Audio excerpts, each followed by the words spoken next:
Let's involve Jill Guthrie to the discussion because you also write, besides writing for ESC Daily, for another music blog. Can I call it a blog? Yes. What's the name? It's When the Gramophone Rings. So you're like the music expert of our team. When they say in Australia, we will send a big name, an even bigger name than Guy Sebastian to the contest if we ever get the chance to take part again. Yes. What kind of names do we have to think about? Well, we discussed a few this morning. The first one that comes to mind is Sia, because she's pretty much like a globally recognized name, especially at the moment. And also maybe Delta Goodrem, as she just released her new single, Wings, and performed at The Voice of Australia, and that was quite a strong performance. The other name we mentioned was Emily Barker and the Red Clay Halo.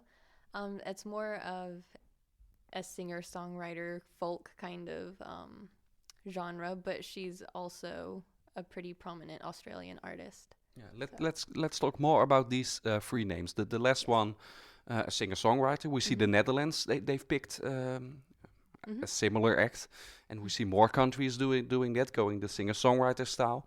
It would be very suitable for Eurovision and a big name, as you say. Yeah, it would. And she also has an album that just released a few months ago, so she's popular at the moment. So. Sia, we can also link her to Eurovision in kind of a way because with the Belgium singer of last year, he already teamed up with her in the past, so maybe that's true. He can make her warm for Eurovision. Is that realistic, or don't you think that artists go down that route? That's hard to say. I think it really depends on the artist specifically.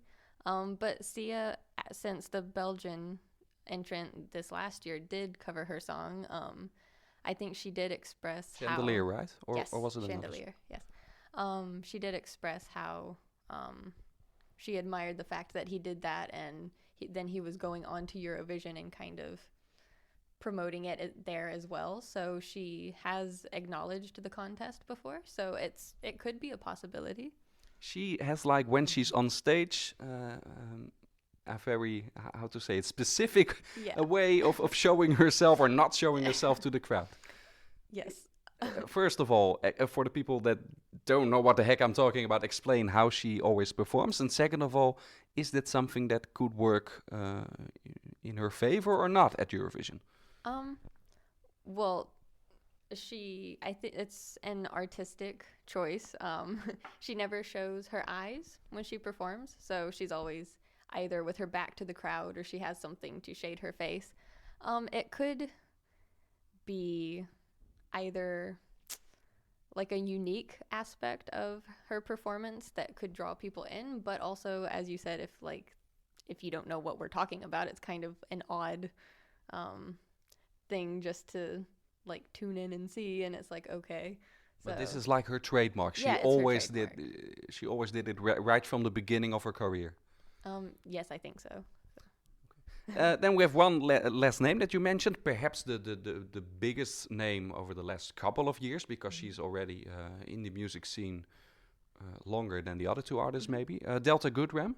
And there was like this kind of vibe in Australia when she sang on The Voice of Australia. Yes. What was it?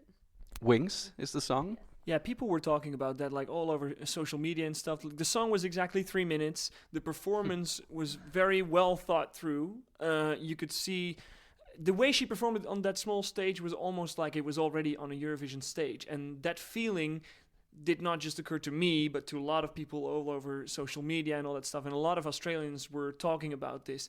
I have family there who send me a message who know that I'm involved in Eurovision. And they were like, oh, did you see what we're going to send to the next Eurovision Song Contest? Even though it's not even sure they're actually going to be there. So there's this vibe in Australia that if we can be in Stockholm, this might be our song. And I think it would be a good one. These are just three options. When you think about big names, Australia, I'm a bit older than you, but you think about also maybe names that could make their comeback to the big crowd, like Kylie Minogue or Natalie Imbruglia. Do you think that's a possibility for maybe the young broadcaster SBS? Yeah, I think so. Anything is possible, but it would also be a good platform perhaps to have a comeback. Um, yeah, the first name you mentioned I'm not as familiar with because at Gramophone we cover more alternative kind of music rather than Yeah, she's really pop. mainstream pop, Yeah. and also a couple of years ago that we've really heard something from her. Yeah. But Natalie Imbruglia, she was still big like when I started getting into music, so she's kind of a classic name also to me. So yeah, it could be, as I said, a good platform for her to make a return.